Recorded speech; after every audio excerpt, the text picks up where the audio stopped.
I now yield to the gentleman from New York, the ranking member of the committee, Mr. Nadler, for his comments. Thank you, Mr. Chairman. Before I begin my statement, first, let me wholly endorse the comments of the chairman with reference to Section 702 and to the legislation that we reported out of this committee. And second, I want to acknowledge a letter the chairman and I received last night from the Democratic women of this committee. Our colleagues have written to ask that we convene a hearing regarding the serious and credible allegations of sexual harassment and misconduct leveled against President Trump by at least 19 women. Without objection, I ask that this letter be made part of the record.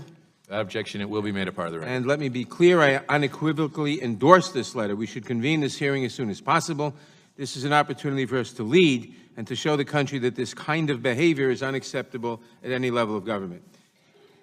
Mr. Chairman, let me start by saying welcome to the House Judiciary Committee, Mr. Rosenstein. For the better part of a year, my colleagues and I have implored this committee to conduct real oversight of the Department of Justice. On January 24th, 2017, we wrote to Chairman Goodlatte insisting that the committee hold hearings on President Trump's conflicts of interest at home and abroad.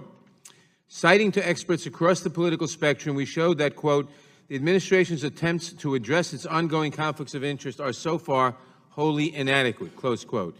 6 weeks later, Attorney General Sessions was forced to recuse himself from the Russia investigation, but we have not held a single hearing on the question of conflicts of interest. On March 8th, we wrote again to the chairman, encouraging him to call hearings on, quote, Russia's alleged interference in the U.S. election. Again, no such hearings were ever held. In fact, this committee, which during the Obama administration held half a dozen hearings around Operation Fast and Furious, received testimony from FBI Director Comey 3 times in 13 months, and detailed staff and resources to a Benghazi investigation that cost the public almost $8 million, this committee, from Inauguration Day until 4 weeks ago, was largely silent in terms of oversight. We haven't lifted a finger on election security. Attorney General Sessions told us on November 14th that he has done nothing to secure the next election from threats from at home and abroad. We have not once discussed the president's abuse of the pardon power. While the hurricane bore down on Houston, President Trump sidelined the office of the pardon attorney to pardon a serial human rights abuser who bragged about running a concentration camp in Arizona. And we have not held a single hearing on allegations of obstruction of justice at the White House, not for lack of evidence, but because, in the chairman's words, quote, there is a special counsel in place examining the issue, unquote, and, quote, several other congressional committees are looking into the matter, and the committee, quote, does not have the time to conduct this critical oversight. I ask my colleagues to keep those excuses in mind. Now, with the year coming to a close, with the leadership of the Department of Justice finally before us, what do my Republican colleagues want to discuss? Hillary Clinton's emails. Let me repeat that. With all of these unresolved issues left on our docket, a week before we adjourn for the calendar year, the majority's highest oversight priority is Hillary Clinton's emails and a few related text messages. As we saw in our recent hearings with the Department of Justice and the FBI, my Republican colleagues seem singularly focused on their call for a second special counsel, and failing that, on the need to investigate the investigators themselves.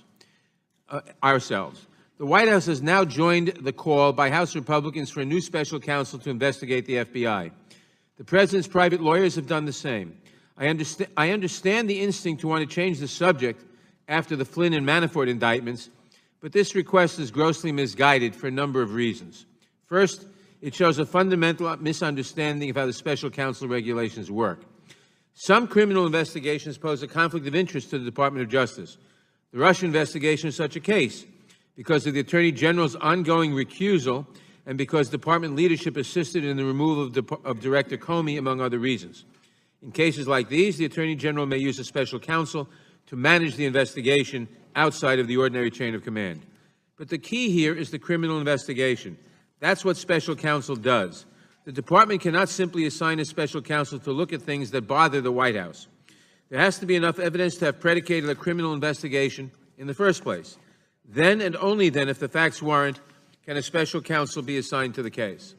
So far, there has been no credible factual or legal claim that anybody at the Department of Justice violated any law by deciding not to bring charges against Hillary Clinton or by attempting to meet with Fusion GPS.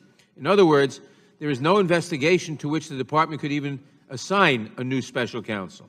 Second, the list of grievances raised by the majority for review by a new special counsel also seems wildly off the mark. For example, there is nothing unlawful about Director Comey's sitting down to draft an early statement about the Clinton investigation, nor would it have been unethical to outline his conclusions before the investigation was over if the clear weight of the evidence pointed in one direction. Nor is there anything wrong with FBI agents expressing their private political views via private text message, as Peter Strzok and Lisa Page appear to have done in the 375 text messages we received last night.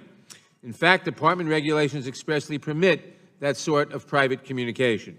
I've reviewed those text messages, and I'm left with two thoughts. First, Peter Strzok did not say anything about Donald Trump that the majority of Americans weren't also thinking at the same time. And second, in a testament to his integrity and situational awareness, when the Office of the Inspector General made Mr. Mueller aware of these exchanges, he immediately removed Mr. Strzok from his team. To the extent that we are now engaged in oversight of political bias at the FBI, this committee should examine evidence of a coordinated effort by some agents involved in the Clinton investigation to change the course of the campaign in favor of President Trump by leaking sensitive information to the public and by threatening to leak additional information about new emails after the investigation was closed.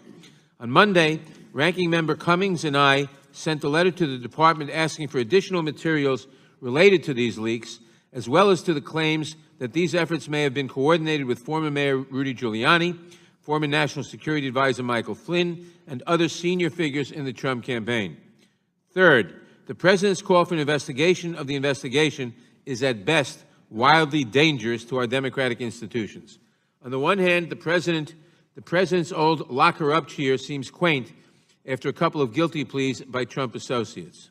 On the other, as former Attorney General Michael Mukasey, no fan of Hillary Clinton, has said, the President's continued threats to prosecute his political opponents is, quote, something we don't do here. If the President were to carry out his threat, quote, again from Attorney General Mukasey, it would be like a banana republic. Finally, and most important, this investigation into the investigation cannot credibly be a priority for this committee at this time. I understand the instinct to want to give cover to the President. I am fearful that the majority's effort to turn the tables on the special counsel will get louder and more frantic as the walls continue to close in around the President. But this committee has a job to do. President Trump has engaged in a persistent and dangerous effort to discredit both the free press and the Department of Justice. These are the agencies and institutions under our jurisdiction.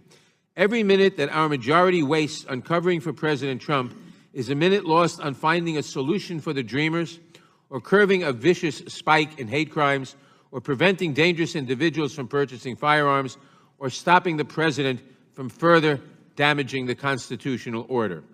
I hope my colleagues will use today's hearing as an opportunity to find their way back to the true work of the House Judiciary Committee. I thank the Chairman, and I yield back the balance of my time.